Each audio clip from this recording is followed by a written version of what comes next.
Good morning, everybody, and welcome to the Sunday edition of the Huddle Hub Podcast. My name is Metal Mike, and I'm joined here, as always, with the man with the best beard in the business, Mr. Cam G. Cam, how you doing on this wonderful football Sunday? I am doing fantastic. I have got a rant to get into, but we'll get into that later in the program. But yeah, I'm feeling good, man. We're ready to talk football. You know, I am completely with you. I got some grievances I'd like to get out as well. So this might get very, very entertaining very fast.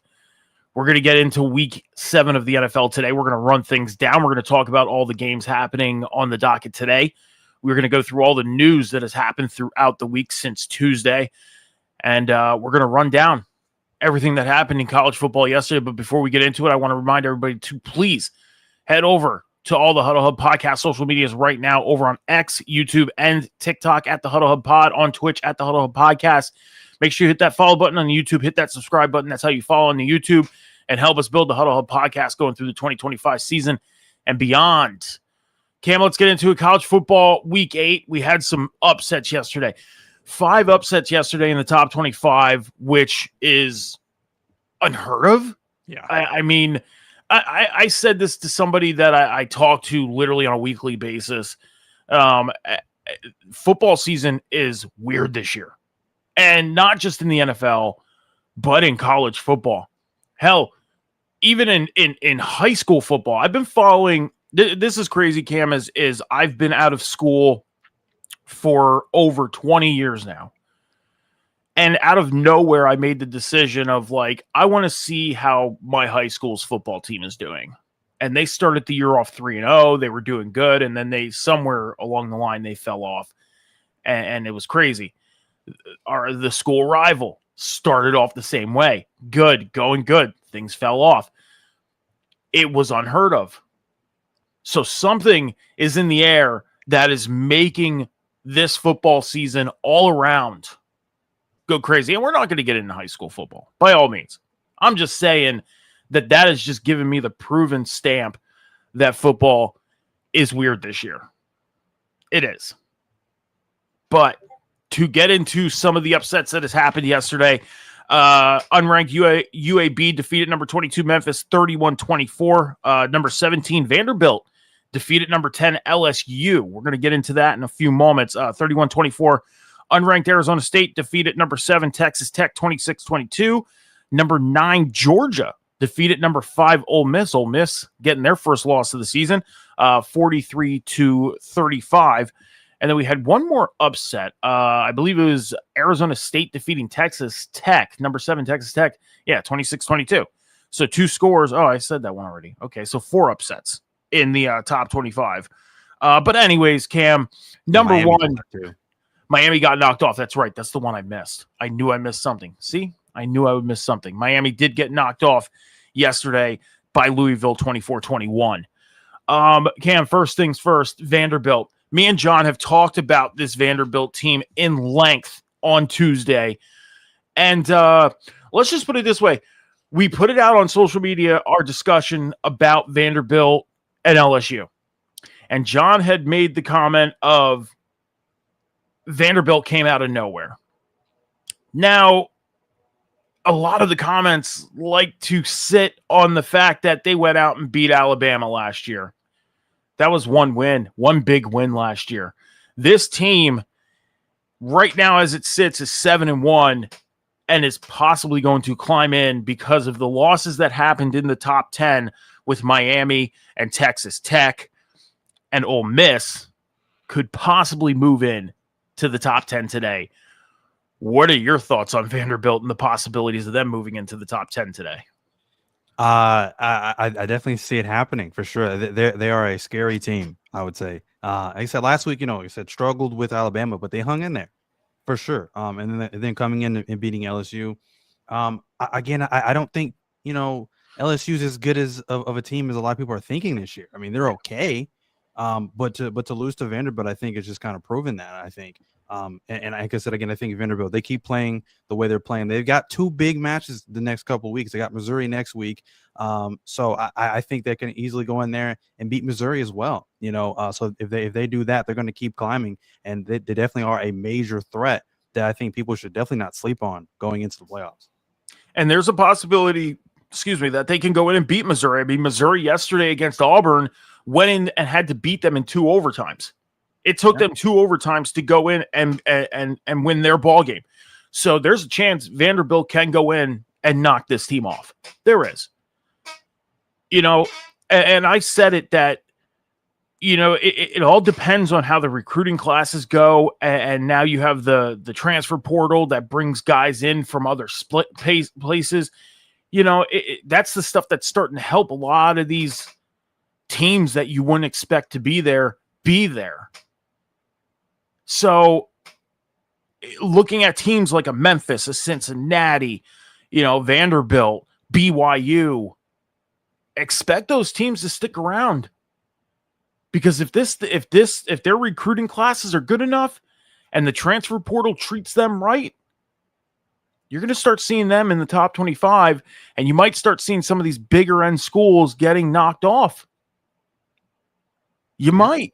I mean, second biggest surprise, Miami and Louisville. Miami. This is another team that we talked hugely amount of, and I said it, and I still stick to this. I think Miami is stronger than Ohio State. I think if Miami met Ohio State in the national championship, which is still very real because Miami, if they fall, they're still going to be in the top 10. They might fall to 7 or 8. Just with this one loss. I still think Miami's stronger than Ohio State. Ohio State, when you look at their schedule right now, who did they truly play? Now, Wisconsin, they're not a pushover. Wisconsin is a decent team this year, but they went out and beat them 34-0. Yeah.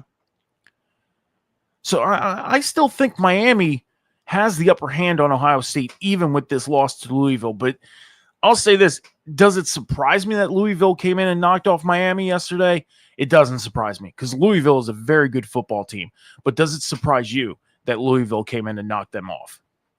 Yeah, honestly. I mean, Miami's been rolling up to this point, and I really didn't expect a full-on collapse from them. Carson Beck, who I just was giving his praise to not last week, but the week before that, about how he was balling out. I mean, to go from that to, throwing 4 interceptions, I really didn't see that happening. So Louisville is going from a team that realistically wasn't on my radar. I'm going to be honest with you. I don't know much about Louisville because I just wasn't paying attention to them. After this game, they're definitely on my radar. They're definitely a team that I should be watching out for. The last upset we'll talk about, number 9, Georgia defeated number 5, Ole Miss. Now, would you really consider this an upset due to the fact that Georgia's in the top 10? They are a very, very good football team. Rank-wise, because they were the number 9 team, Ole Miss was the number 5 team, it's considered an upset. Now, Ole Miss, they've been surprising almost everybody this year, and we talked about hoping that they crack the top 5 because Miami and Ohio State had the 1 and 2 spot in a stranglehold up until now. Yeah. And Ole Miss, I think, had a huge opportunity yesterday to get into that 2 spot, but it would have been a battle between them and Indiana. It would have been. Now, Indiana, I think, has the better opportunity. They're going to move into the number 2 spot. That's given. But Ole Miss getting beat by 8 points yesterday, do you think they would have jumped Indiana and made it into that 2 spot if they would have beat Georgia yesterday? It's possible. Like I said, Indiana right now is just really rolling right now. This is the second year in a row that they've been 7-0. So I'm not quite sure. It really just depends. I think, because like I said, right now I think Indiana, as you said, like I said, it just has a stranglehold right now on that number 2 spot. I feel like, so it's very iffy. And like I said, the rankings are just very weird. We know this from week to week, so it's hard to tell. Well, I mean, the state of Indiana has to be very, very proud of this football team. They have to be. Yeah. I mean, things have got to be like exciting right now in the state of Indiana for this football team because they are looking very, very good. Let's get into some of the top 25 scores. Again, Vanderbilt defeated LSU. Georgia defeated Ole Miss. Number 13, Notre Dame defeated number 20, USC 34-24. Number 6, Alabama defeated number 11, Tennessee 37-20. And number 15, BYU defeated number 23, Utah 24-21. Notre Dame started 0-2, looked like they were about to fall off, and then they just turned things around like there was no tomorrow. Notre Dame is very quickly doing what Florida State did at the beginning of the year, and that was start climbing the top 25. There's a possibility we see Notre Dame hop into the top 10 today when the new rankings come out at 3 p.m. this afternoon. This Notre Dame team, do you think there's another chance they could make a college football playoff run? I don't think they get as far as they did last year in the championship game, but I do see them being a presence in the playoffs when we get there. I will have to say this: the one thing I think they have over a lot of teams is just their fight, their heart. This team started off 0-2, which surprised a lot of people. Like I said, again, being in the national championship, I don't think anybody expected that. And then they haven't lost since then, since they started 0-2, and it's very impressive to see that they just didn't give up. They didn't let that completely derail their season. So I definitely think they could be a presence in the playoffs. Getting to the national championship, I don't know. That's a very hard feat to do back to back. So, I mean, they're in being in a conference where there's so many teams. Your chances, you would think, would be a lot easier to make a college football playoff or even make the national championship. But it's hard because you're competing against other conferences that have 11, 12, 13 teams in it. And those 11, 12, 13 teams, you have 6 of them who are possibly undefeated, 1-loss teams. So Notre Dame, I still think, has a slight mountain to climb to get back to even where they were at this point of the season last year. So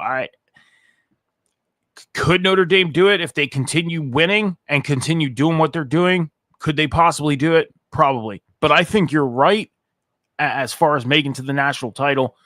Like I said, right now, my focus is Ohio and Miami State, even with Miami and Ohio State. And even with that Miami loss yesterday, that's my focus with the national title this year. Tennessee and Alabama, I deem this possibly the game of the week. Tennessee obviously made it very easy for Alabama to take away that title because of the fact Alabama controlled this whole game. I'm going to say this right now. Alabama's defense has gotten so much praise these past couple weeks. Yesterday, their offense was showcased.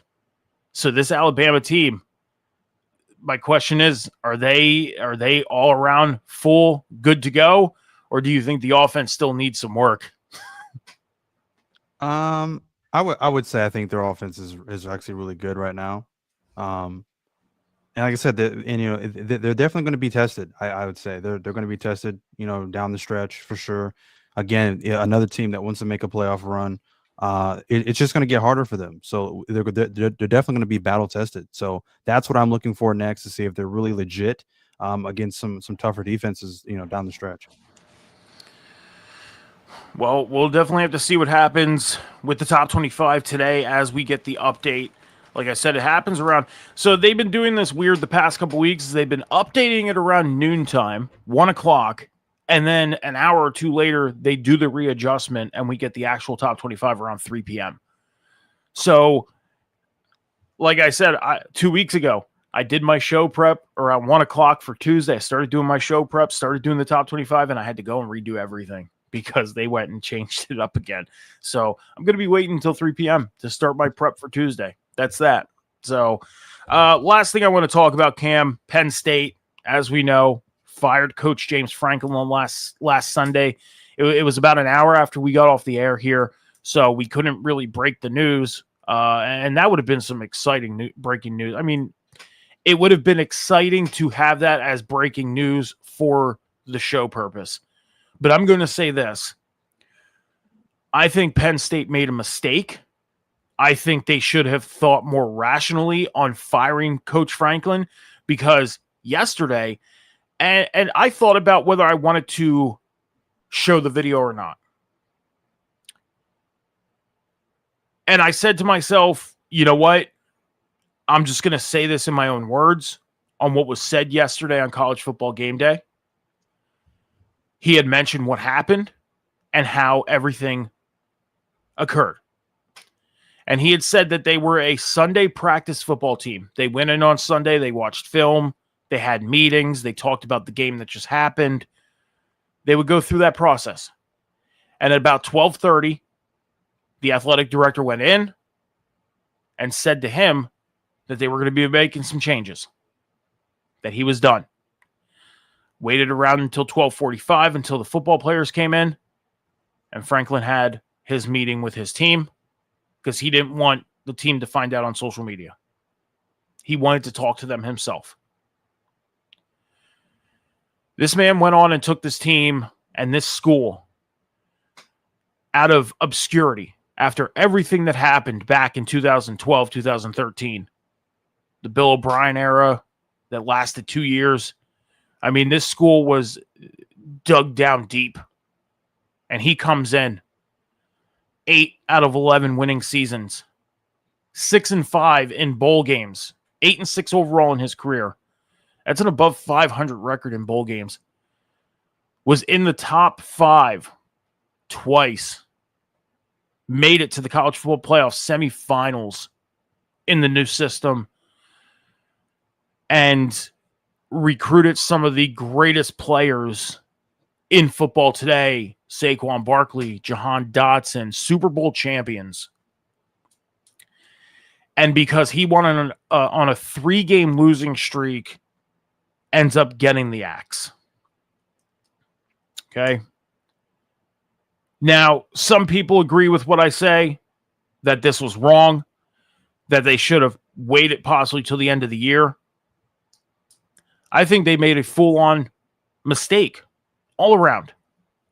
I think firing Coach Franklin was a desperate move for change because of the student body, because they had 112,000 people yelling fire Franklin, and did not give him a chance to even try and turn things around, whether it's this season or come in next year and try and turn things around. Instead, they have to have the mentality of a win now because of the expectations of winning a national championship, and they have to fire him. And then you get into yesterday's game.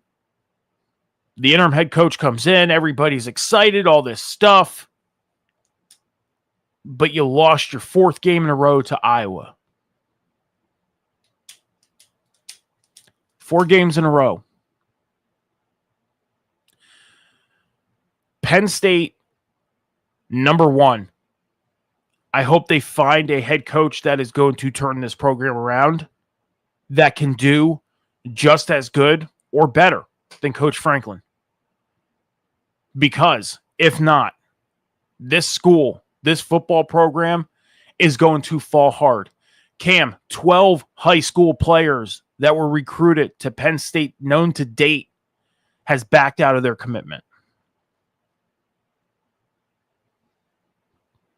12. That's a whole offense and 1 defensive player, basically, or a whole defense and 1 offensive player. I don't know the positions of the players. I'm just saying, you add it up and that's what it is. That hurts. That hurts. Now, when Coach Franklin was on his 3-game losing streak, only 3 players to date backed out of their commitment, and the other 8 said that they were going to wait until the end of the season to see where the program is. Coach Franklin gets fired, and those other 8 kids leave. Back out of their commitment. So again, I hope that they make the big decision on who they bring in that is going to turn this program around to what they need to be at, because until that happens, I'm going to sit here and stick to what I said, and I think Penn State made a huge mistake firing Coach Franklin. And I hope Coach Franklin goes to another program and has huge success just to throw it in the face of this team. And I'm a Penn State fan. I'm a Penn State fan. And this really, really sucked to see because I'm a fan of Coach Franklin. But at the end of the day, you can't just throw everything on the head coach. Yes, they are the play caller. Yes, they make the decisions on what happens on the field, but they cannot predict nor force things to happen on the field. The players need to go out and produce the play calls, the game plan, and all the above. Coach Franklin cannot be the quarterback. He cannot be the running back, the wide receiver, the offensive line, defensive line, linebacker, kick returner, field goal kicker. He can't be all that. He can only make the play calls and help these guys produce the plays to an extent. It just seems like a lot of people do not understand that the coach is just a coach that puts together a game plan and can only teach these guys so much until they get to the next level. That's why they call it levels, Cam. You learn so much in high school, you learn so much on the college level, and then when you get to the NFL, you learn everything you need to know about that level. That's why there's levels. But some people think that they got to be up here right away. So, like I said, things might get a little entertaining today because we got rants, and that was mine. That was mine. So, let's get into the news of things, Cam. NFL news coming out this week before we get into running down week 7 of the NFL. First things first, Jacoby Brissett, quarterback of the Cardinals. He was named the starter after Kyler Murray was announced to be out with a foot injury. Again, the injuries, Cam, this injured list, it's getting crazy. Yeah. It's getting nuts. I mean, you see some guys that are coming back from injury, but some of them ending up back on the injured list completely again. And one person I'm going to say, Brock Purdy, quarterback of the 49ers. It was announced that he was returning to practice this week, but yesterday was ruled out of today's game. So the 49ers, they get Brock Purdy back. They got him having reps in practice, but Mac Jones is going to get the start today for San Francisco. Cam, what is your thoughts and feelings on this whole deal with the injury list right now in a whole? It seems like after week 2, it was just like all hell broke loose because there has just been injuries after injury after injury after injury. So I don't know, man. Like I said, it's unfortunately it's the nature of the beast. I guess it's just football. It's just a result of playing physical football, a contact sport. But it's honestly out of control right now. And it's like I said, it's definitely affecting a lot of these teams' seasons. Some of them, a lot of them, I would say, have been able to survive. Look at the Bucks. I mean, the Bucks are riddled with injuries as well. But I mean, they keep figuring out a way to win. In Baker Mayfield, he just refuses to lose. And like I said, the Niners is another team. They have so many injuries, but Mac Jones, I think, has been good for them thus far.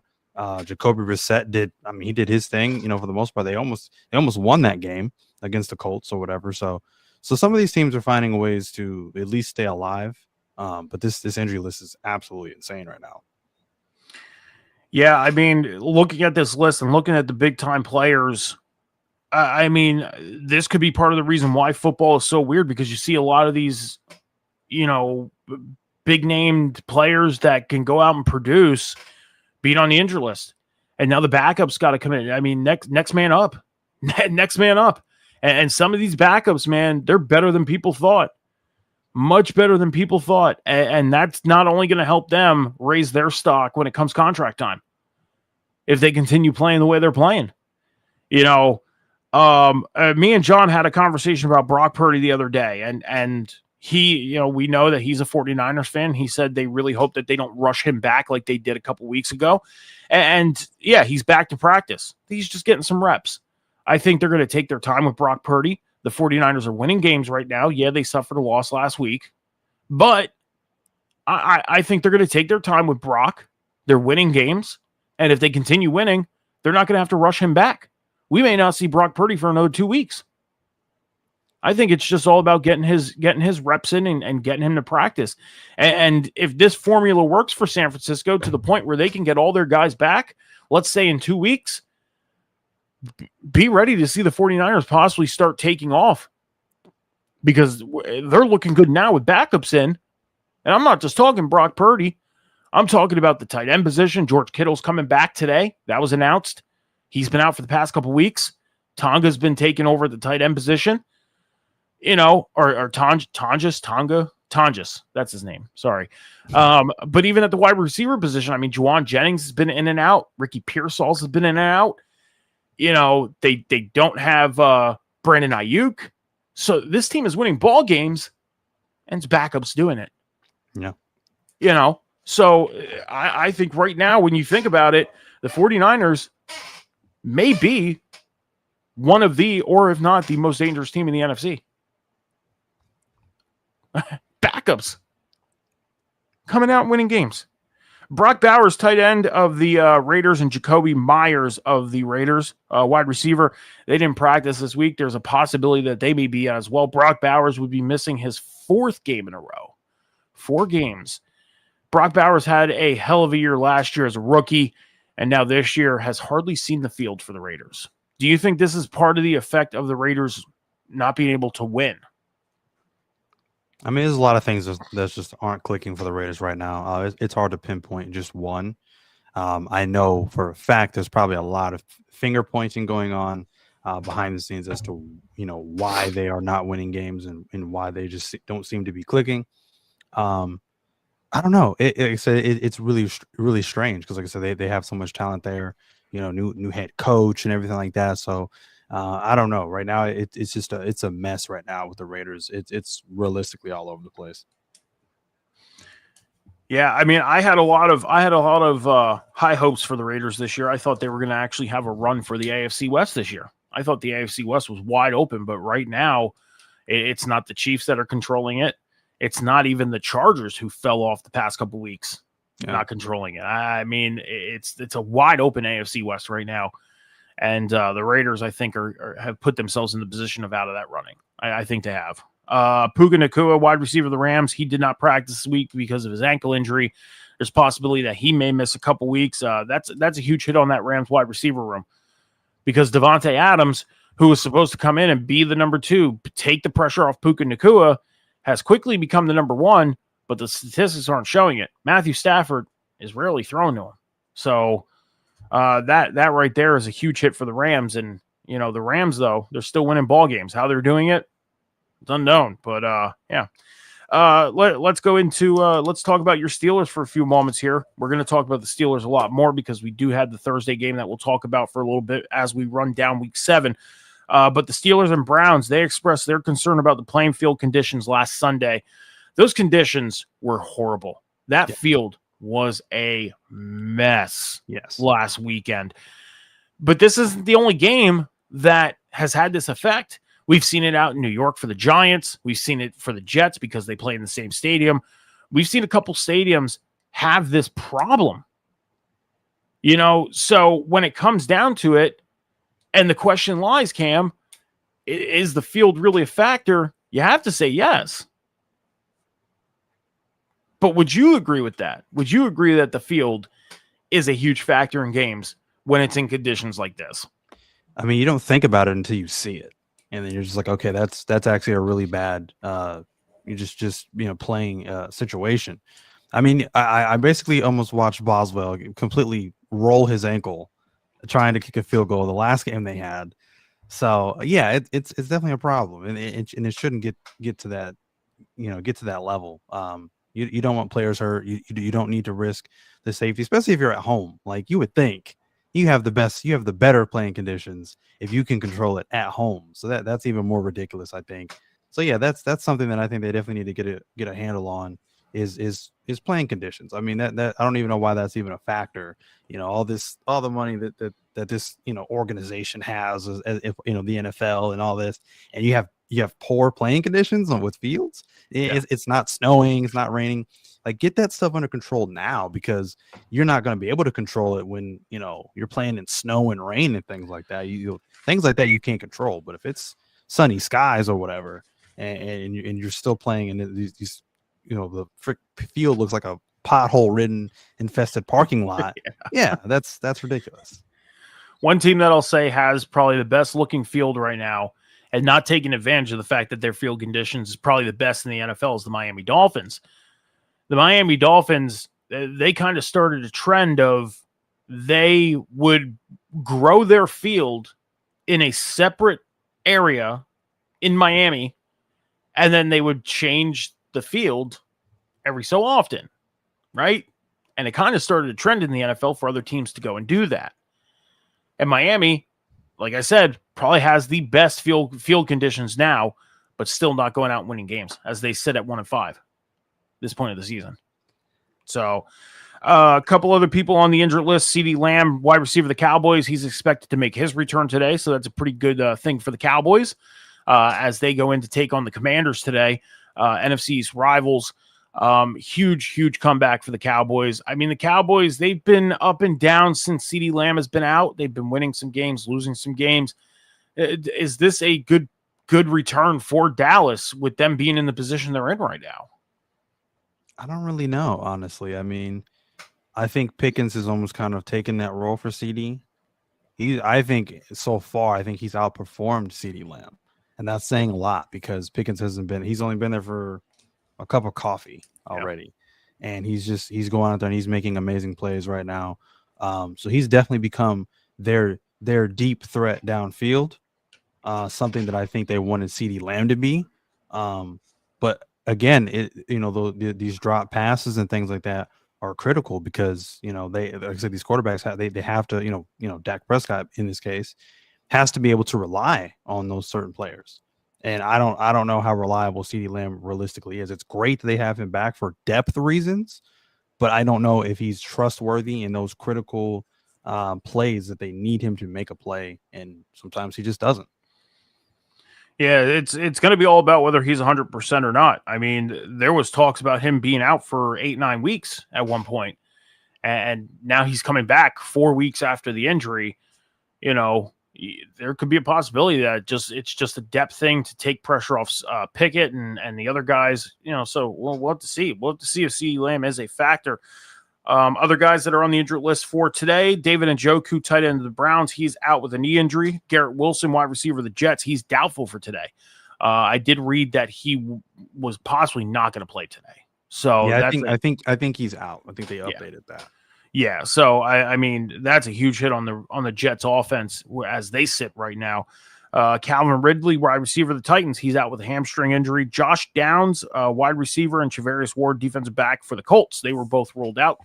And wide receiver of the Commanders, Deebo Samuels, and Terry McLaurin, both ruled out for today's game against the Cowboys. So that's one thing I want to talk about real quick is Deebo Samuels and Terry McLaurin. Terry McLaurin's been out the past couple weeks, but the Commanders have shown that, hey, if he's not on the field, we could still go out and possibly win ball games.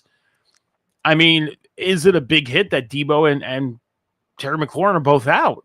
I mean, it seems like Jaden Daniels having no problem winning ball games.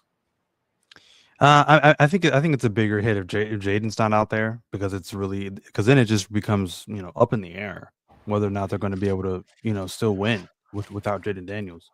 So I think more so he's the key element. But yeah, as you said, they've proven that they can win ball games, without them on the field. So I don't think it's a huge factor, honestly. Again, it's better to have them on the field than without. Yeah. But it's not like it's a season killer. I don't think for the Commanders. So I mean, even Marcus Mariota, he was in for a week or two and didn't have a bad showing when Jaden was out. So, I mean, the Commanders, like I said, they're not the same team they were last year, player-wise and everything like that. I still don't expect them to have the same year that they had last year, going 12-5. I still see a 10-7 season, possibly sneaking in as the 7th seed for the playoffs, but I do not see them having the year that they had last year. I don't. So, but that's that for the news. We're going to get into week 7 of the NFL. We're going to take about a 45-second break. We'll be back after this.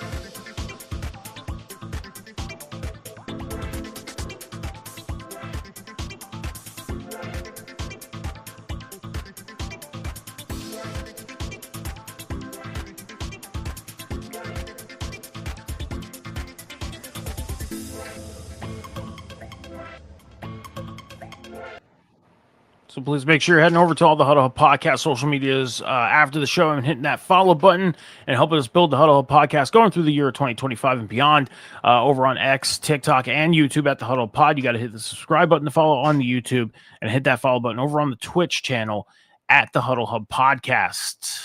So, Cam, week 7 of the NFL. I mean, I can't believe we're already at week 7. I can't. Yes. Man, this year is going so freaking quick. It is insane. I mean, fantasy football, we're at the midway of the year now. 14 weeks in fantasy football, it's already week 7. And what's crazy is, you know, you look at how people in your league are doing, and it's like some guys are 4-1 or 5-1. Some guys are 4-2.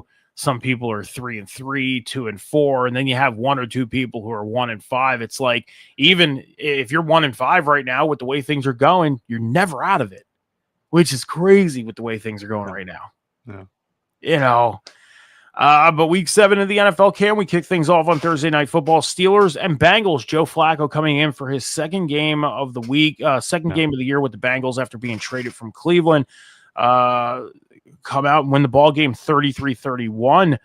Cam, I know you had some thoughts on this game, so the floor is yours. So, okay, first of all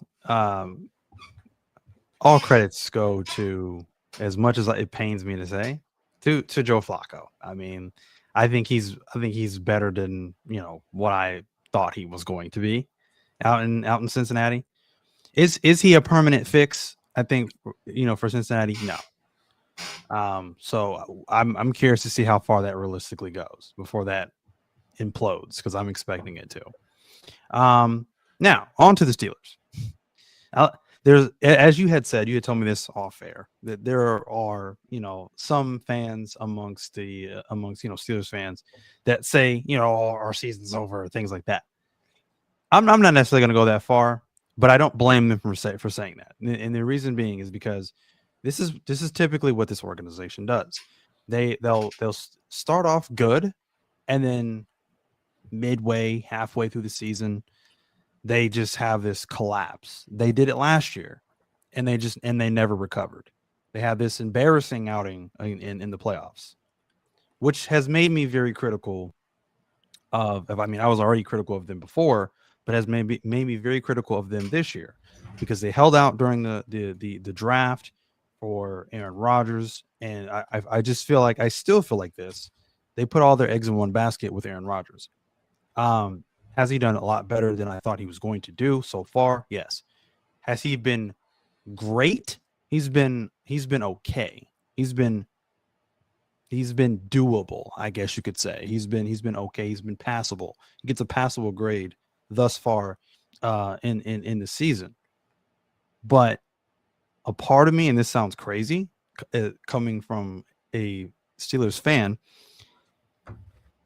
a part of me is wanting this to fail, because again, they've like I said, they spent so much time and effort and whatever money, whatever resources they had into getting Aaron Rodgers. And I feel like this season is realistically just the Aaron Rodgers experiment, just to see what he is realistically going to do. But it doesn't necessarily scream that this organization is wanting to go out and even see another Super Bowl. You know, it just doesn't feel that way.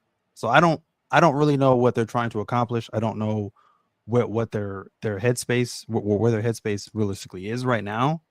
So that's very worrisome. Number one, because I'm not getting any younger. I would like to see another Super Bowl eventually in my lifetime. So that's just how I see that. Now on to the officiating of this game, and this is where my gripe really starts. Now with you won't like what I'm going to say next, but with your Eagles, you guys have coined something that I think a lot of teams wish they had, and that's the infamous tush push, right? I don't have a problem with it necessarily, and I haven't had a problem with it up until recently, where, you know, the last game that you guys had, you run the play 4 times, and then that's when I was like, okay, maybe this play should be looked at a little closer because they could just keep running it and running it and running it and running it. And then someone else had pointed out the fact that a lot of times when they run it, they never get called for being offsides.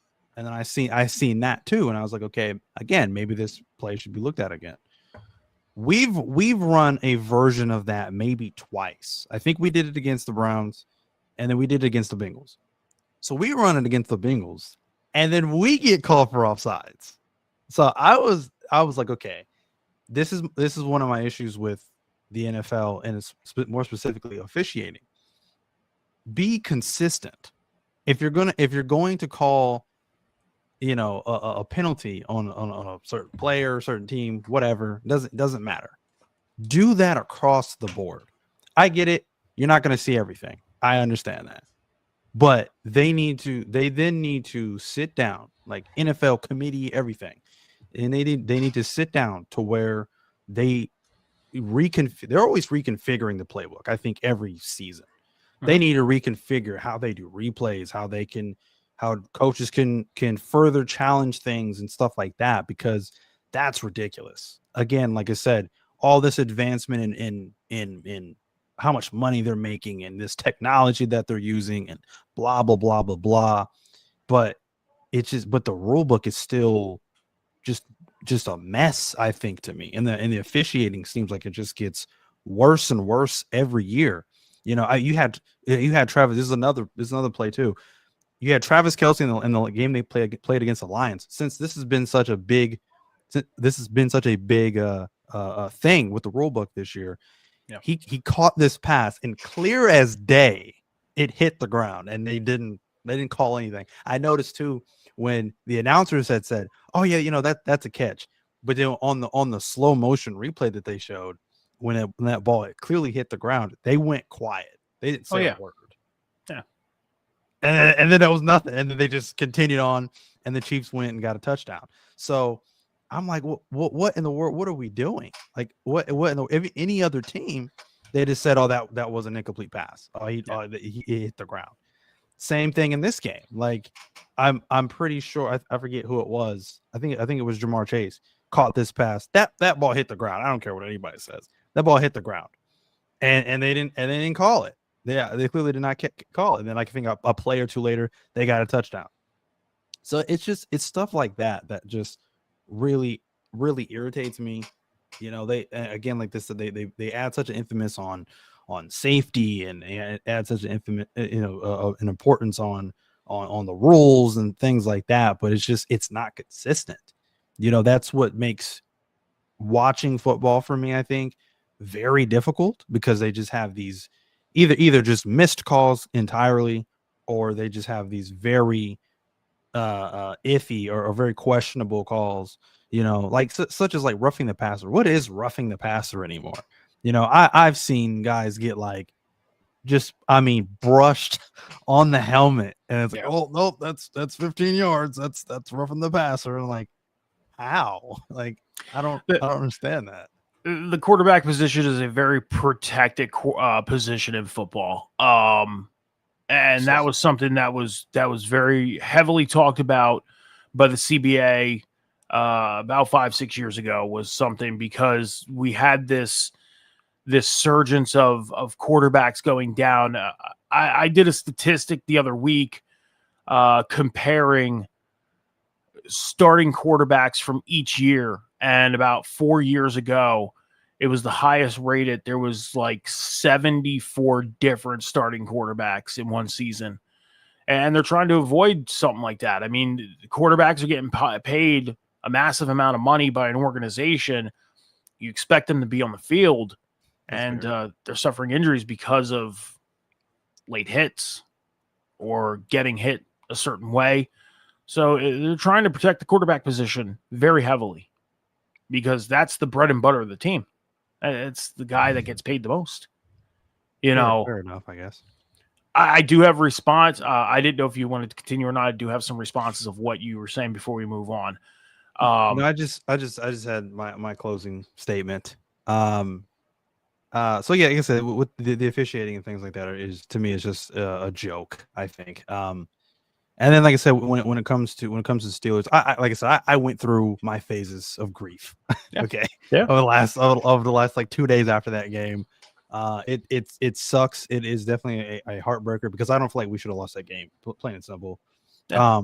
We play the Packers next week, so I'm more so not so much gloom and doom necessarily saying that our season is over, but I'm more so curious to see how we bounce back because they definitely need to quickly pick themselves up, dust themselves off after that loss, and get refocused because that is a dangerous Packers team. So I'm curious to see how they move forward.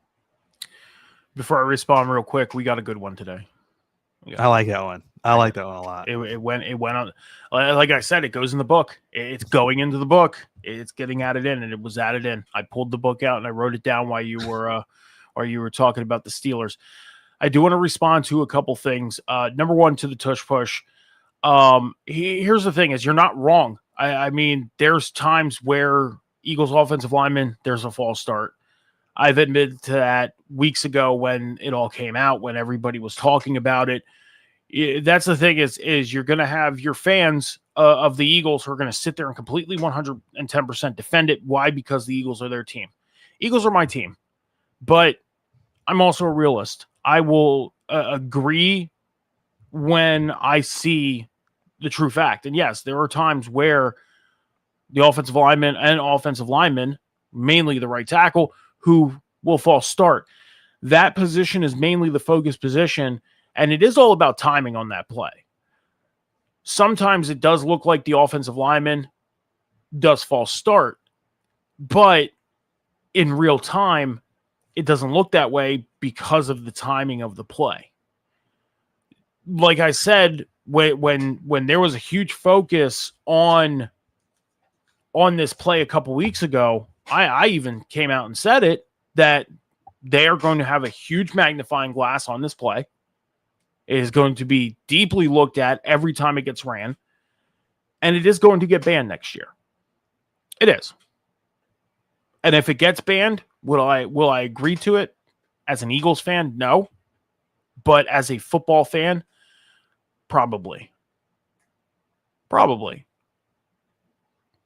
Because is it an advantage play? It is. It's an advantage play. It very much so is.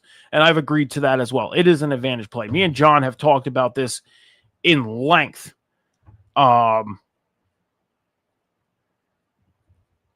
Sorry, I have some news that's coming through to me as we're talking here. So might be breaking news too.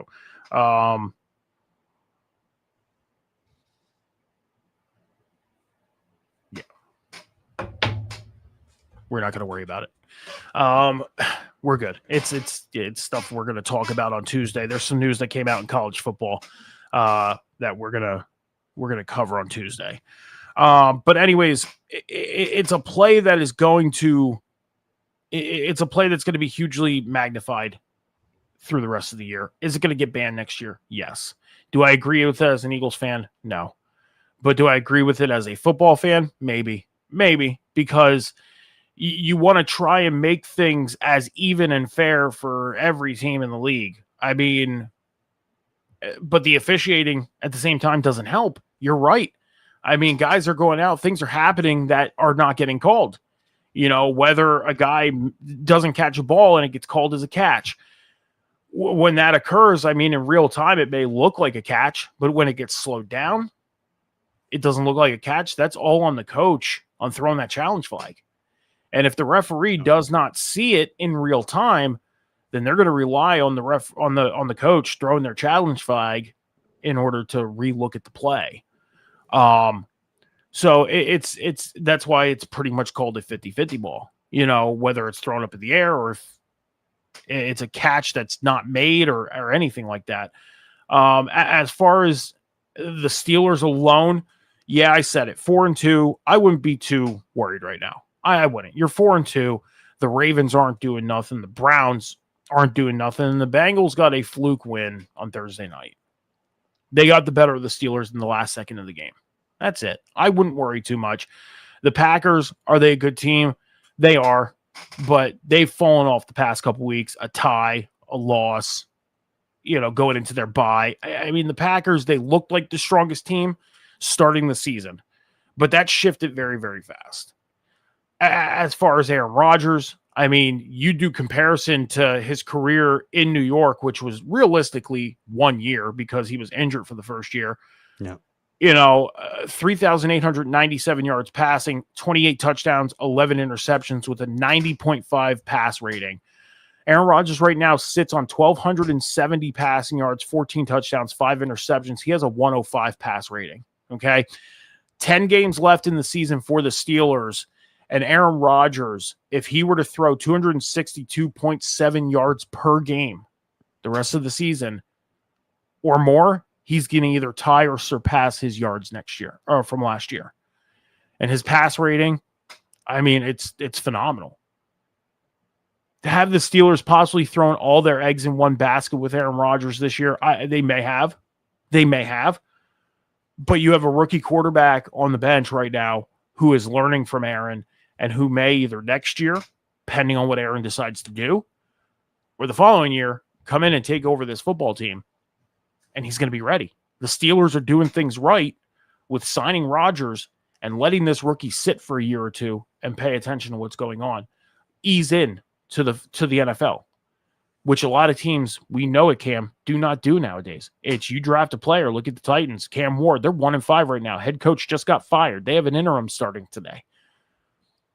Yeah. It's a vicious circle and it's a vicious cycle that has started. So, yeah. So, but I wouldn't be worried about the Steelers. I definitely would not. Especially at 4-2, and the division is all yours to take. It is. It's all for the Steelers to take. I don't see the Ravens bouncing back.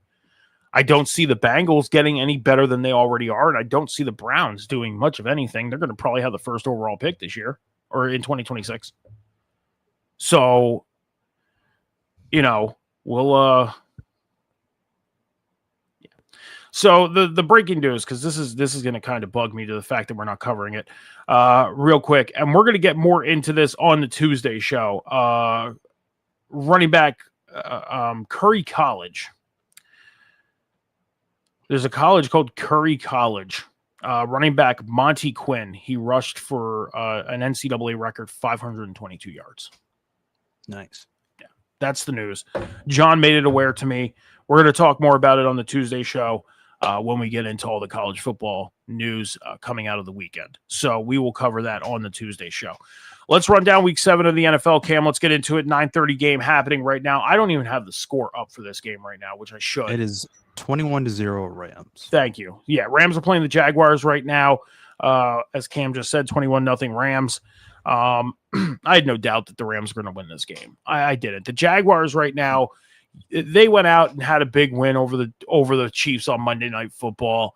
I mean, right now the Jaguars, they're at that point where they are trying to build a team while trying to have huge success. And I think the Jaguars' expectations are much higher than the expectancy level of the fans in the NFL and everything, to the point where do I see the Jaguars having a better season than they did last year? Yes, I do. But do I see them, going on a run of wins and everything like that, or anything like that, an outburst? No, I don't. And today proves it. I mean, the Rams have Devontae Smith as the number 1 wide receiver. Puka Nacua is out. Kyron Williams hasn't done much of anything as the running back this year. Matthew Stafford is having, mid-statistical games. I mean, this Rams team is barely winning ball games. I don't see this Jaguars team, even coming out and making the noise that they were expected to make. But I don't know if you have anything on the Rams and Jaguars before we get into the 1 o'clock set of games. I think the Rams are. I think they'll be fine without Puka. Honestly, I mean, their offense, I think right now, I think it's stacked. If you ask me, Devontae Adams right now, he has 2 touchdowns in this game already. Easily his best game, I think, since becoming a Ram.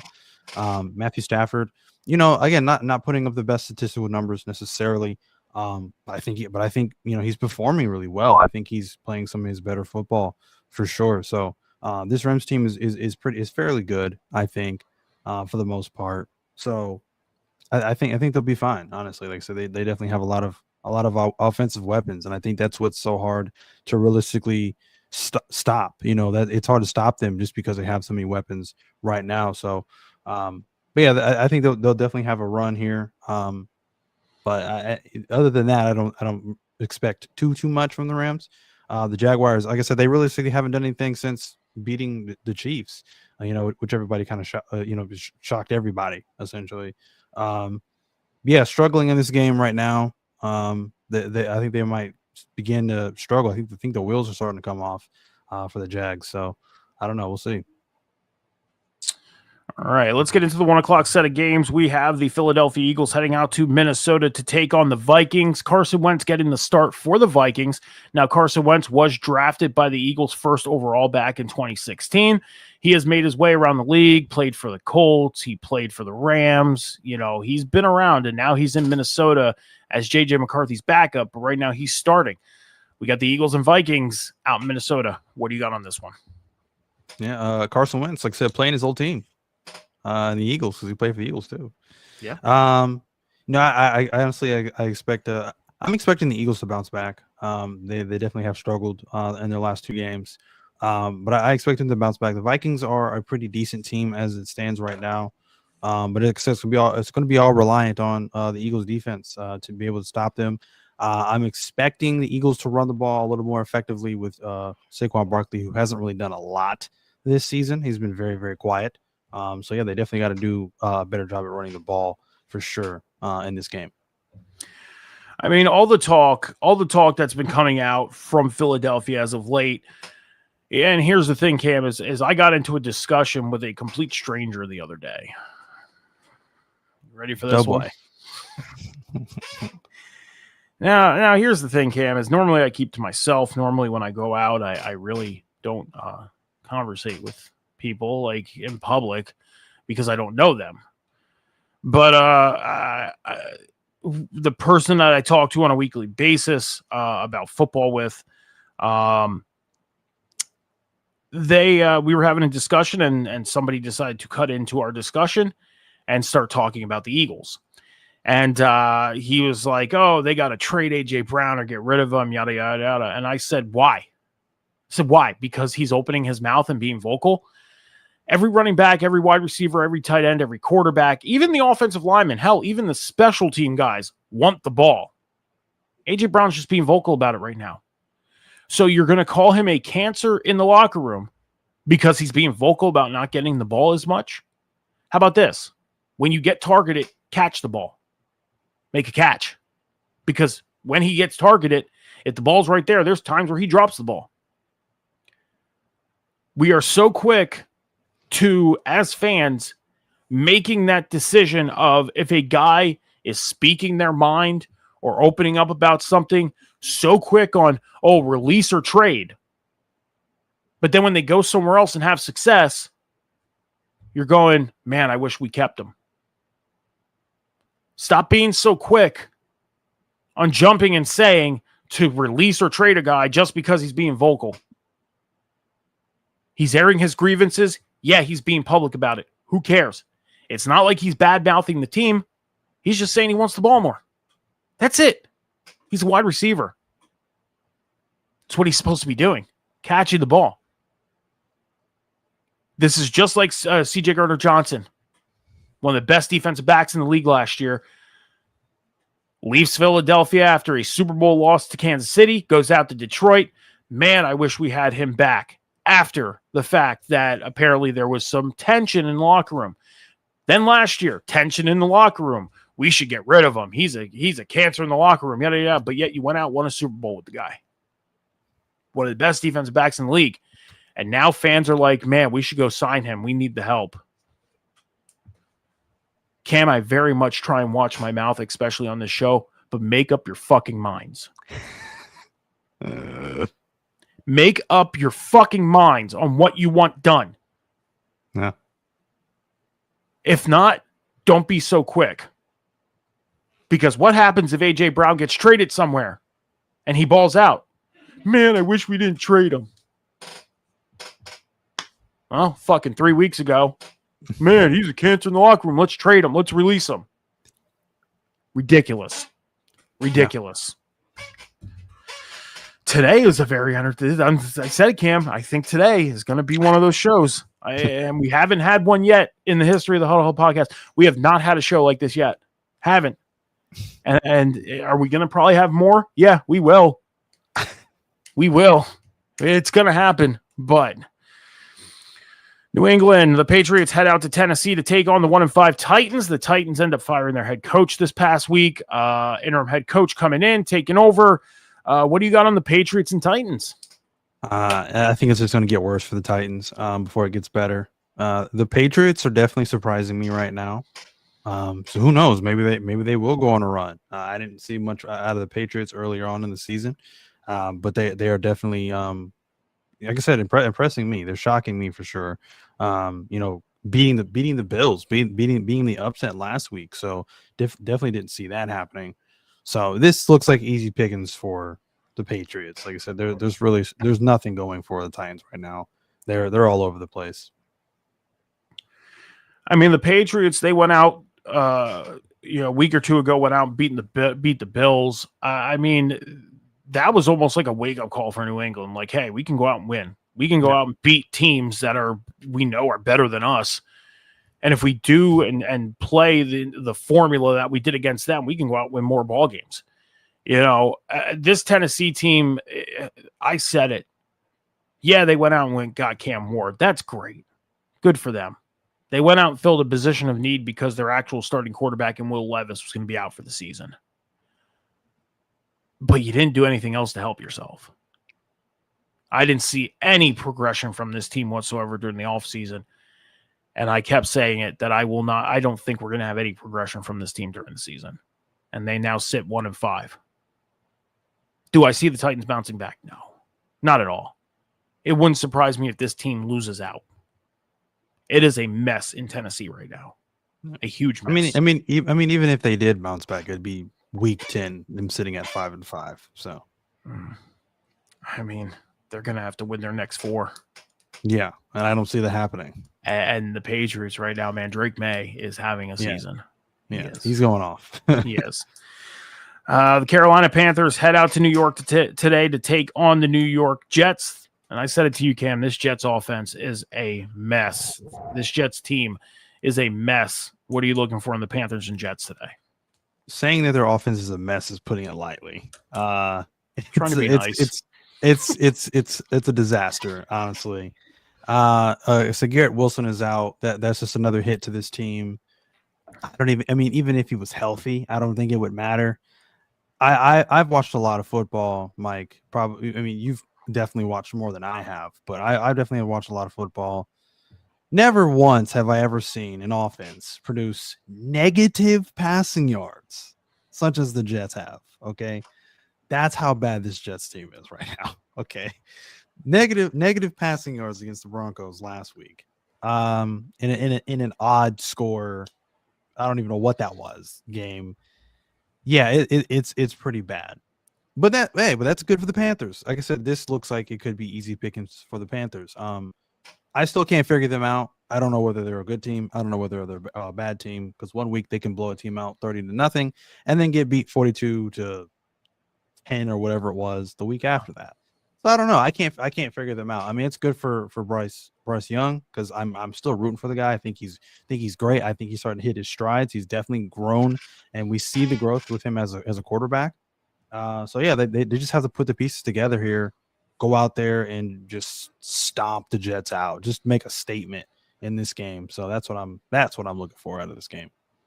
For Bryce Young to be in the position he's in with what he's experienced in his young NFL career, the changing of a head coach twice, the changing of offensive coordinators twice.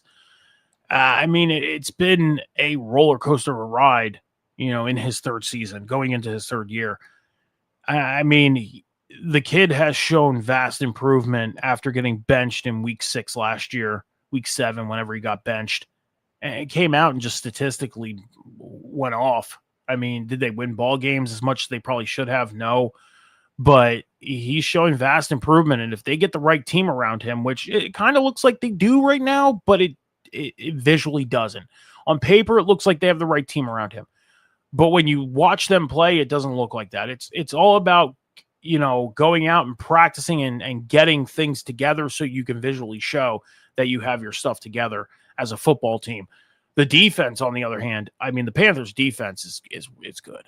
They're in the top 15 right now, I believe, and I would not be surprised if the Panthers' defense does something big today. I mean, Justin Fields last week got sacked 8 times. Jesus. 8 times. It would not surprise me if the Panthers go out there and break that record today. It wouldn't. Jeez. So, yeah. The Miami Dolphins, they sit at 1-5 right now. They head out to Cleveland to take on the Browns. I'm going to say that one more time. The 1-5 Dolphins head out to take on the Browns. Cam, I'm laughing when I ask this. What do you expect from this game? Somebody to be 1-6. Exactly. Right. It's the 1-5 bowl. Right. I don't know who even is going to watch this game. Honestly, it doesn't even matter for either one of these teams. Dolphins are, again, this is another team that's a complete disaster. You got finger pointing in Miami. The problem is it's not done behind closed doors. They're doing this publicly. You got Tua out there, and he's blaming his teammates. He's snitching on his teammates for showing up late to meetings and things of that nature. Like, you guys should just be focused on cleaning up the mess on field and winning games. Like, let's stop the finger pointing publicly, because it's not doing anything besides just making you guys look even worse. Mike McDaniel, like we talked about this before on and off air, his days are numbered. If they lose to the Browns today, I think he's gone. Honestly, yeah, I agree. With the Browns, Dylan Gabriel is decent, but decent is not good enough for the Browns. They definitely need something else, and someone else there. Again, maybe start Shador. A lot of people are saying start Shador, Sanders. I don't know if that's the fix. If I'm Shador, I'm like, no, I'm staying on the bench. I'm not gonna dig you guys out of this hole. You guys are 1-5. Putting me in, I don't think it's gonna change that. So like I said, I don't know. I really don't know what the Browns need right now, but it's looking really bad. I have no idea who I'm giving the advantage to in this game, but like I said, somebody's gonna end up 1-6. So. For the situational play that Cleveland puts themselves in with how not so good, I don't want to say it's a bad offensive line, but it's a not so good offensive line. For the situational play, would I go with Shador because he's a better scrambling quarterback? Yes. But if I want a guy that's going to go out and make have a better completion percentage and earn yards through the air, I'm going to want Dylan Gabriel. If that offensive line can figure out how to completely protect Dylan Gabriel to the point where he has time in the pocket and he doesn't have to scramble out of the pocket almost every other play, then this Cleveland offense can make some noise. But that offensive line, just like many other offensive lines right now in the league, the Jets, the Titans, it's a mess. It's a mess. And they need to get it together. So it's all about situational for me. As far as the Dylan Gabriel, Shador Sanders situation on who should start. And again, if you're going to worry about scrambling everything, then put Shador in there and see what he can do as far as, scoring, getting yards, whatever. But right now, see what Dylan Gabriel can do. See if that offensive line can produce and get better as time goes on. If you want to go to the Cleveland Browns game today against the Panthers, Cam, cheapest ticket in the 500 section, $12. If you want to sit in the 300 section, $18. And field level right now, section 110 is $119. There's a section 101 in the corner of the one end zone, $30. That's how cheap Browns tickets are right now. I'm not surprised, honestly. That's how much tickets are for Cleveland today. So, I mean, I kind of want to check. You know what? We're going to check the Tennessee. We're going to check Tennessee as well. We got to. I got to check it. I'm just kind of curious on the Tennessee because last week we said the Tennessee price was what, 25, I believe. Let's see how low Tennessee is for today's game since they're at home against New England. $25. So same. So sad that we're not even at the midway point of the season and ticket prices are that low. So bad. New Orleans Saints. I mean, same hole as the Dolphins, the Browns, the Titans, the Jets. They head out to Chicago to take on the Bears. The Bears coming off the win on Monday night. Huge win over the Washington Commanders. What do you see coming from the Saints and the Bears game? If the Bears don't win this, I don't know what's happening in this season. I really don't. The Saints, they got a fluke win, I think, over the Giants, and that's the only victory they've had thus far this season. It always again, this is another team that it seems like maybe things are getting better, and then they're just not. It just looks like a fever dream, I think, for the Saints. So I don't know. Right now it's looking really bad with the Saints right now. The Bears they started off pretty bad. The Bears, it looked like they were going to just have another really rough season. But they've really picked things up. I said they beat the Cowboys, which everybody said the Cowboys looked great coming out of week 1, and they've been on a pretty much, it almost seems like a free fall for the Cowboys. So them going out and beating the Cowboys kind of surprised me for sure. So I think this is the new version of the Bears. I think the Bears are going to surprise a lot of people as well. We got Will in the chat saying that the Titans are going to win by 1 million today. I don't know about that one, Will, but we'll see. I mean, hey, stick by your team. Whether they're 1-5 or 5-1, stick by your team. True. I mean, even if your team is 0-6 at this point, stick by your team. Yeah. I mean, that's all there is. That's all I can really say. I mean, again, there's a lot of teams that need to fix a lot of things, and I'm not sitting here and saying that the Eagles are great. The Eagles have to go out and fix some things, and Saquon Barkley they need to start getting Saquon the ball and letting him do what he does best. AJ Brown, get the ball and do what he does best. It can't just be the Jalen Hurts show, but even sitting at 4-2. They have things going on that need to get fixed. Buffalo is the same way. Buffalo needs to go out and fix things, but there's teams out there that just right now, the expectancy levels the Jets were supposed to, you look at them and should have been a good team this year. Yeah. Should have been. Bringing in Justin Fields, having Garrett Wilson, Breece Hall. I mean, that offense right there alone looked like it could have been a contending AFC East team that contended for the AFC East, and they're just not doing it. Yeah. So, I mean, I don't know. The Las Vegas Raiders, they head out to Kansas City to take on their AFC West rival, Kansas City Chiefs. Cam, last game of the 1 o'clock set. What do you got on the Raiders and the Chiefs? So this is within the last couple of seasons, this has definitely turned into a little bit of a rivalry with the Raiders and the Chiefs. Raiders having some upset victories over the Chiefs. I don't know. I don't see that this year though. Again, the Raiders are definitely struggling and have been struggling this season. The Chiefs are even at 3-3 are definitely starting to pick things back up and starting to look like the Chiefs of old again. Especially when they start getting back some of their offensive pieces that they were missing for the duration of this season thus far. I believe Rashee Rice, I think, comes back today. Yes. So that's a major thing for this offense. So definitely look out for that. I'm expecting him to have a fairly decent game today for his first game back. So I'm giving it to the Chiefs. I think the Chiefs, come out here, 4-3. And like I said, I don't know. The Raiders just once again are going to have to go back to, the drawing board and figure some things out. Rashee Rice coming back today. It is a big piece of the puzzle for Kansas City to possibly get back on track. And I predicted that I think Kansas City goes 8-9 this year. I think they missed the playoffs. And I still think that even with the return of Rashee Rice, you got to think of it. Rashee Rice has seen very few reps. He's seen reps in training camp, but he's been suspended because of his off the field incidents. I don't think Rashid Rice has a breakout game today. Do I think? I think he becomes more of a decoy today, and opens things up for Hollywood Brown and Xavier Worthy, maybe Travis Kelce. I think today's a decoy day for Rashid Rice, opposed to being a big factor in today's game.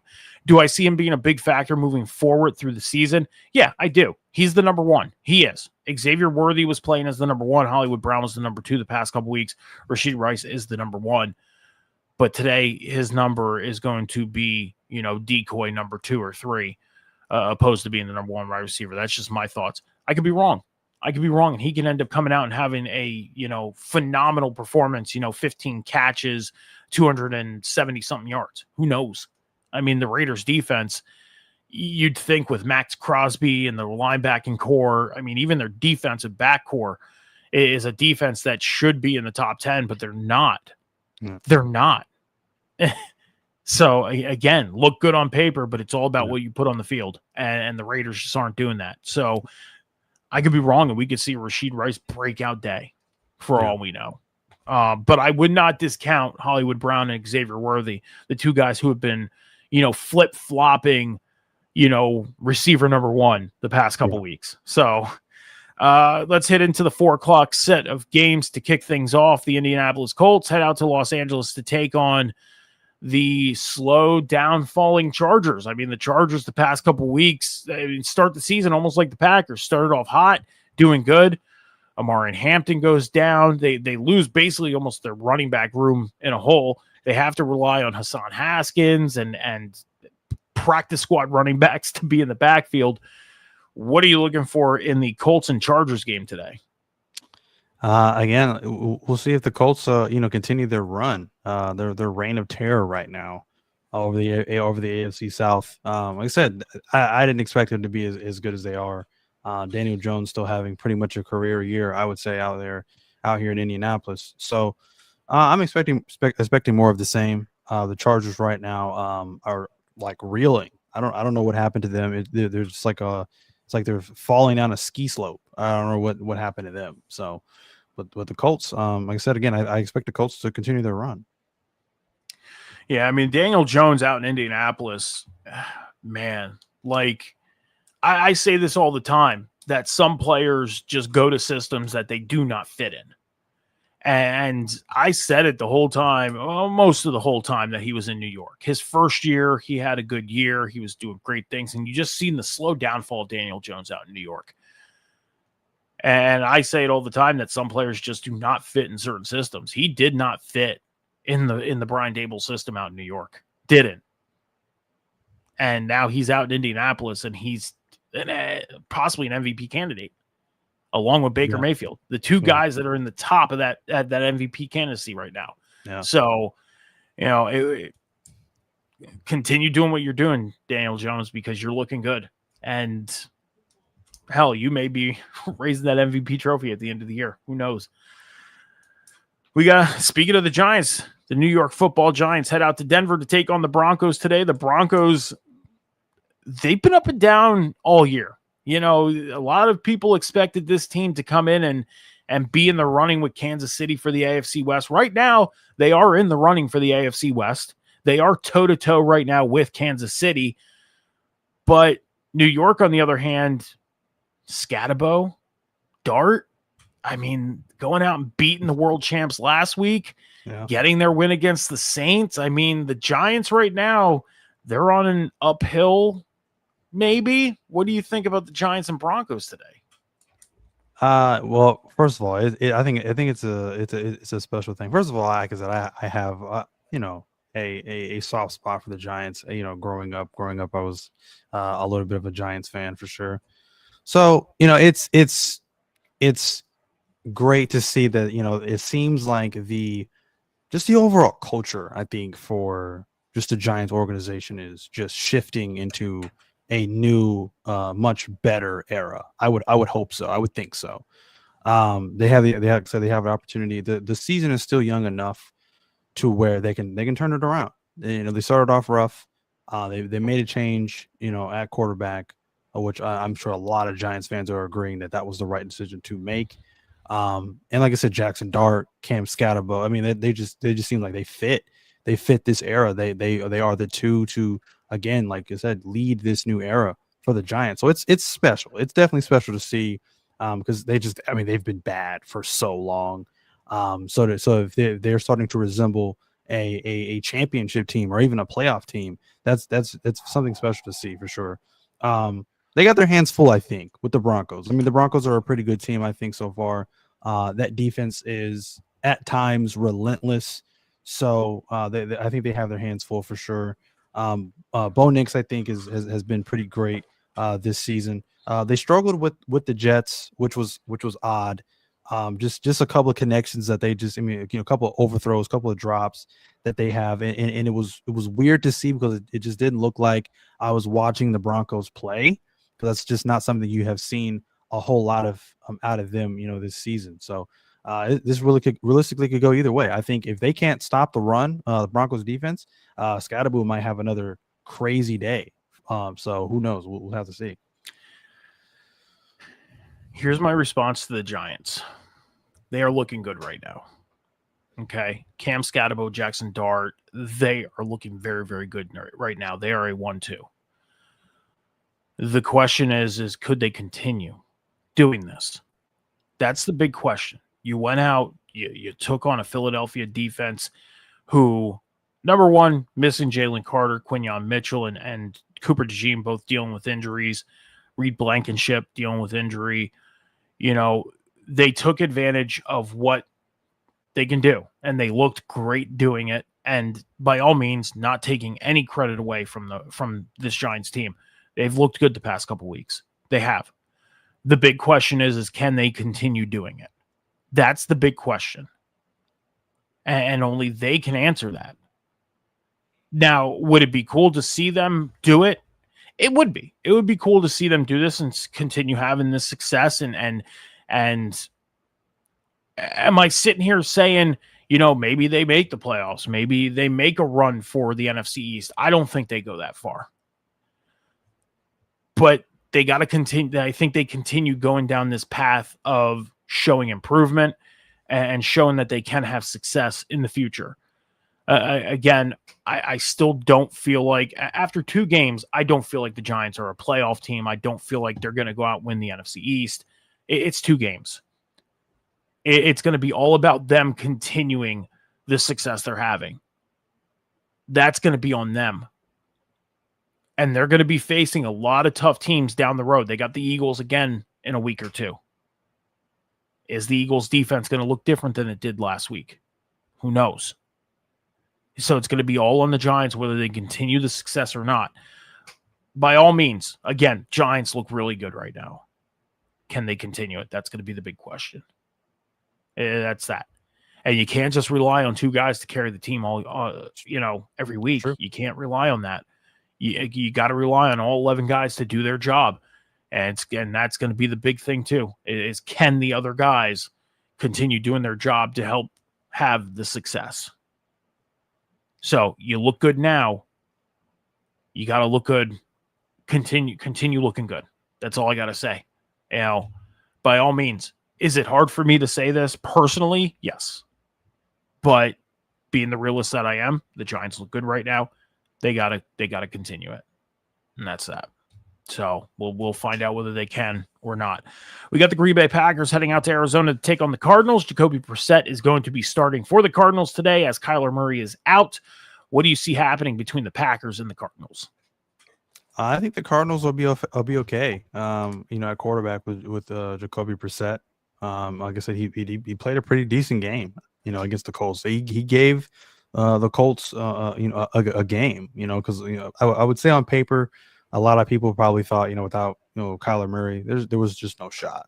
But they definitely make that a hell of a game for sure against the Colts. Again, like I said, they have their hands full, I think, with the Packers. Again, Packers defense fairly decent, I guess. The offense, like I said, the offense looks pretty good. They don't look as good as they did, week 1, week 2, or whatever. A little bit of a slide there, ever since the whole tie with the Cowboys. But I realistically don't think that's necessarily going to hurt them. I don't expect them to just completely fall off. Again, this is still a fairly good team. So this is really Cardinals proving ground to see that can they win a game without Kyler Murray against a good Packers team. We have to find out.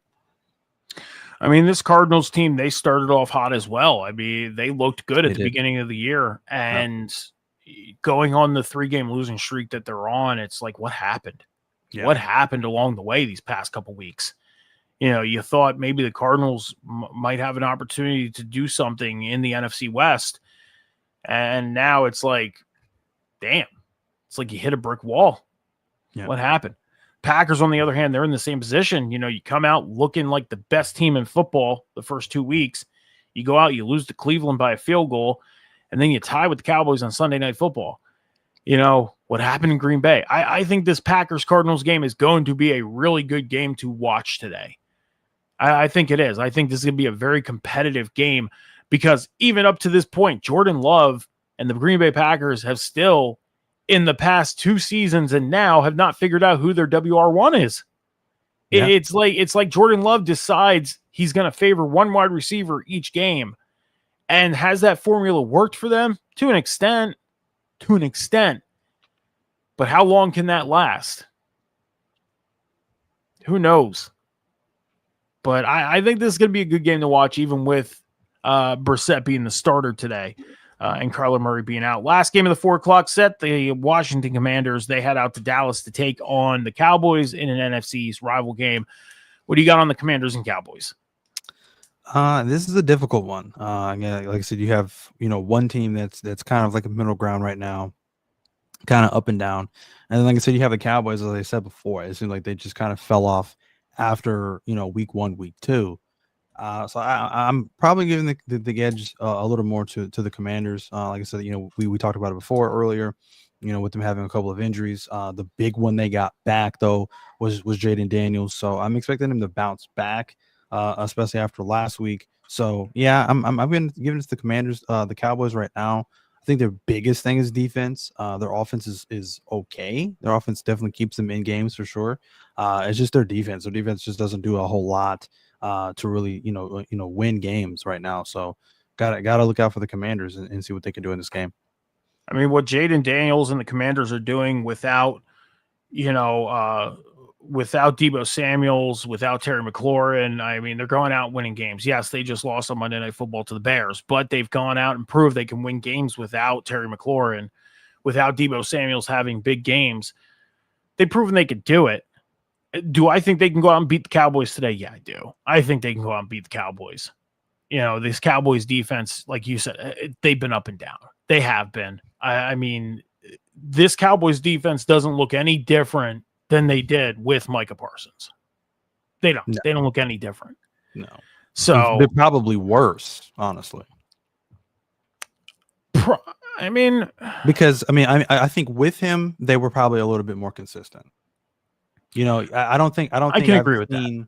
I don't think I've seen the Cowboys defense look as bad as this. Yeah. Since probably when they got blown out by the Packers in the playoffs. I can agree with that. I mean, there's wide open shots downfield. It's like, where's the defense at? So no, I can agree with that. I definitely can. Sunday Night Football, the Atlanta Falcons coming off their big win on Monday night. Bijan Robinson having a record-setting game.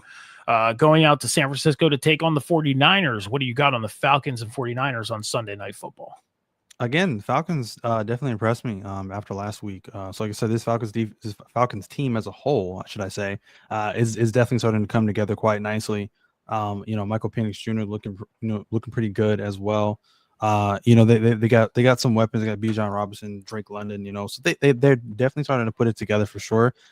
Little later than I think a lot of people expected for them to finally put it all together. But like I said, it's not. Like I said, the season is still early enough to where they can easily turn this around, and they have been so far.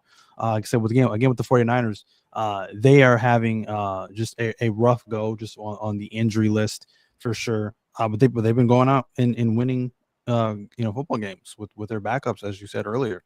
So this is probably another game that could be very, very good in prime time tonight. So I'm definitely looking forward to this as well. Like I said earlier, I'd said it to John. John is a big 49ers fan. this team right now coming out and winning the way they are with backups, I think once they get fully healthy and get everybody on the field that they need to, George Kittle coming back today, Brock Purdy is getting his reps in practice. We could end up seeing him in the next week or two. If this team gets back to full force, they may be a very dangerous team to deal with in the NFC on the late going of the season here, down the stretch. I mean, you go to the beginning of the year and you look at it, teams like Philadelphia, Tampa Bay, they looked like the dangerous teams. But San Francisco, I mean, get them at full force, and there is a chance they become the most dangerous team in the NFC. No doubt. We got 2 Monday Night Football games. First one starts at 7 p.m. Eastern Standard Time. We got the Tampa Bay Buccaneers heading out to Detroit to take on the Lions. And then at 10 p.m. Eastern Standard Time, the Houston Texans head out to take on the Seattle Seahawks. Cam, I want to ask you this question. And I talked about this the other day, but I wanted to ask you this question. How do you feel about 2 Monday Night Football games? It's a bit much, I think, for me. Like, it's just a lot. It's a lot to keep up with because, one game will come on and then, and then the other game starts like midway through the first game coming on. So it's just like you got to keep up with both games. So I don't know. For me, it's I think it's a lot to try to keep up with. Sports is kind of difficult to keep up with as it is because there's just so much going on with news and injuries and, all this stuff like that in different games and things like that. I mean, in basketball is even worse because basketball is just like every day of the week. So it's tough. It's tough enough to try to keep up with sports as it is. So, and then to have 2 games the same night is like, I don't know. I'm not particularly a fan. I mean, how they have the schedule for this week, they have a game starting at 7, a game starting at 10. So the 10 o'clock game is going to overlap the 7 o'clock game by a couple minutes. They're going to be in the fourth quarter on the 7 o'clock game as the 10 o'clock game is kicking off. I'm a huge fan of the 2 Monday night games. If they do the schedule like this, I think it could work. If they do the schedule where the games overlap each other, starting an hour difference, I think it'd be a bigger problem. But I'm a fan of the 2 Monday night games. I think it's something that the NFL could start doing in 2026 because sometimes Monday night games could be complete stinkers and you don't want to watch. Fair. Put one game on that is going to attract fans. The other game that's regularly scheduled may not attract as many fans. At least you're going to get viewership for Monday night. Yeah. Like we've talked about, football is almost taking over every day of the week. You got Monday, they're off Tuesday, Wednesday, they're back kicking off on Thursday, off Friday, Saturday, and then they're back on Sunday. Then we get to the back end of the year and we have games on Friday and Saturday, mostly Saturday, and then the playoffs start on Saturday, go through Sunday, and then you get 1 or 2 games on Monday. So it's like they're taking over every day of the week. So I think testing out the formula of 2 Monday night games at the beginning of the year, I have a feeling that it's something they might do starting in 2026. They're just testing out what's the better way to do it. And doing a game on the East Coast and then starting a West Coast game at 10 o'clock might be the better formula because then you're not overstepping each other, And if the first game that's on at 7 o'clock is a good game, at least if you're going to flip over to the 10 o'clock game, you can finish watching the first game and then get into the second game, sure, midway through the first quarter. So I'm completely a fan of it for 2 Monday night games. But if you have any thoughts on the Bucs and Lions or the Texans and Seahawks, by all means, the floor is yours. Bucs and Lions, that looks like it's going to be a pretty good game. Lions coming off of a loss against the Chiefs. Again, like I said, kudos to the Chiefs defense. We talked about that a lot too, about their defense not being the greatest. Hey, I give them all the credit in the world because they stopped probably the best 1-2 punch run game in the league right now with the Lions and David Montgomery and Jahmyr Gibbs. They kept him pretty much under wraps that entire game. So I'm expecting the Lions wanting to have a bounce back game against the Buccaneers. Unfortunately for them, they're playing the Buccaneers. Baker Mayfield is on a heck of a run right now. Like I said, the man just refuses to lose. So that could be a game that goes to overtime. I don't know. That game might be a very high score game for sure. So I'm looking forward to that as well. And then to the 10 o'clock game with this Texans and the Seahawks. Like I said, the Texans look like $1 million, beating up on the Ravens, but that's the Ravens though. The Ravens are just suffering with injuries all over the place, and they're just not very good this year at all. So that's one thing. But can they go against a much better team in the Seahawks? The Seahawks right now, again, another team that's surprising me. Didn't expect a whole lot of that out of them, and I didn't expect Sam Darnold to be as good as he is right now. So we'll definitely have to see if the Texans are battle tested enough to go against someone like the Seahawks. So I think the Bucks and Lions Monday night game is going to be a very, very entertaining ball game. Yes, I think it is. I mean, the Lions going against the Chiefs last week on Sunday Night Football. The Lions just tripped over themselves from the word go. They did. I mean, the Chiefs had that ball game the whole game. Yeah, they did. And you've seen it from the moment Baker Mayfield got into the argument with the referee about delay of game. Or he forced a delay of game because of something else that happened. Sorry, let me reiterate myself. You've seen right there the shift turned and it was all Kansas City. As far as the Texans Seahawks, I mean, the Texans went out, like you said, they beat up on the Ravens. I mean, the Ravens they're a loss. They might be a lost cause. They might be. Yeah. They're on the bye week this week. Maybe they can get their stuff together. Who knows? Come back out next week and maybe get back to what they do best, and that's go out and win ball games.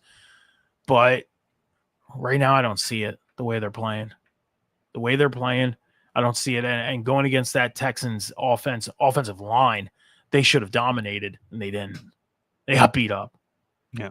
So the Seahawks, I think they have a good chance to go out and beat the Texans today. Would I sit here and say, the Texans went out and put up 40 points the other week? It's a recent. No. The Texans have a long way to go to get back to where they were in C.J. Stroud's rookie year.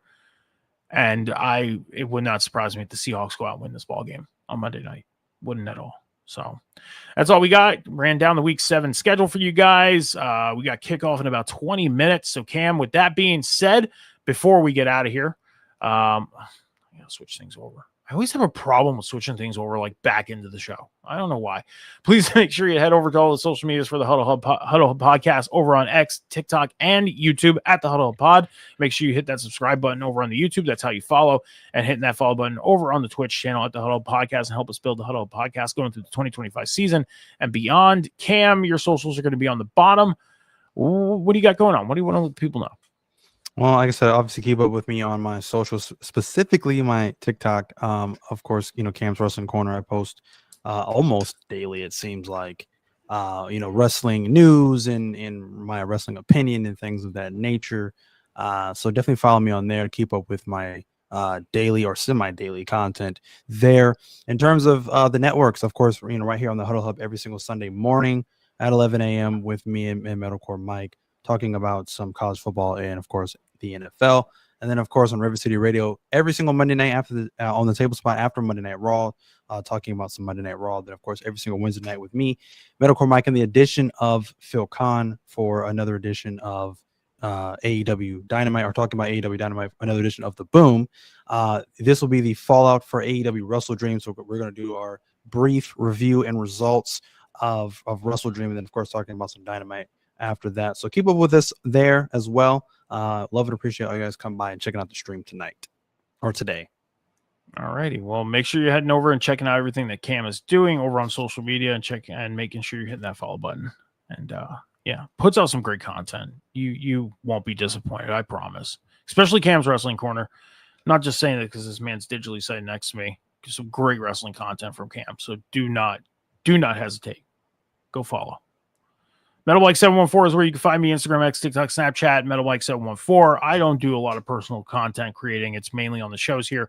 Like Cam said, River City Radio's Twitch Off the Top Media's YouTube channel tomorrow night, Monday Night Raw, post Monday Night Raw, and then on Wednesday for the Boom after AEW Dynamite.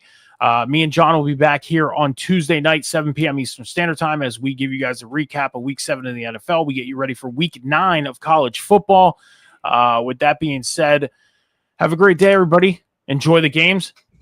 Good luck to your teams. Be good to each other. Be kind to each other. Take care of each other. Be patient with each other. Remember, the world is not moving as fast as you think. We'll see you Tuesday night for another edition of the Huddle Podcast. Deuces.